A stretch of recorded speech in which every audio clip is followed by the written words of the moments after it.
அமமுக பொதுச் செயலாளர் டிடிவி தினகரன் தன்னை கட்சியை விட்டு நீக்கியதால்தான் முதலமைச்சர் ஜோசப் விஜய்க்கு ஒத்துழைப்பு அளித்ததாக கூறியுள்ள மன்னார்குடி சட்டமன்ற உறுப்பினர் காமராஜ், யாரிடமும் தான் குதிரை பேரம் பேசவில்லை எனவும் தன்னிடமும் யாரும் பேசவில்லை எனவும் தெரிவித்துள்ளார்.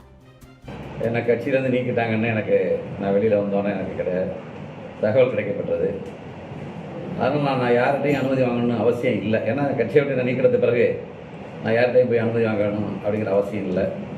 13ஆம் தேதி மாண்புமிகு தமிழ்நாடு முதலமைச்சர் தன்னுடைய பெரும்பான்மையை சட்டமன்றத்தில் நிரூபிக்கணும்.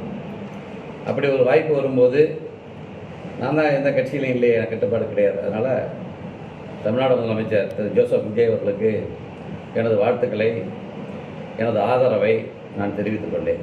இதில் தவறும் இல்லை என்று நான் எண்ணுகிறேன். சார், தாவேக்கால உங்கள்கிட்ட குதிரை பேரம் பேசவே இல்லை. இல்லை. அதுக்கெல்லாம் அன்றைக்கி நாங்கள் விளக்கம் தெளிவாக கொடுத்துட்டோம். அன்றைக்கி நீங்கள் பேட்டில் உங்கள் பேட்டில் எல்லா பத்திரிகைகளும் வந்துச்சு, எல்லா தொலைக்காட்சியும் வந்துச்சு.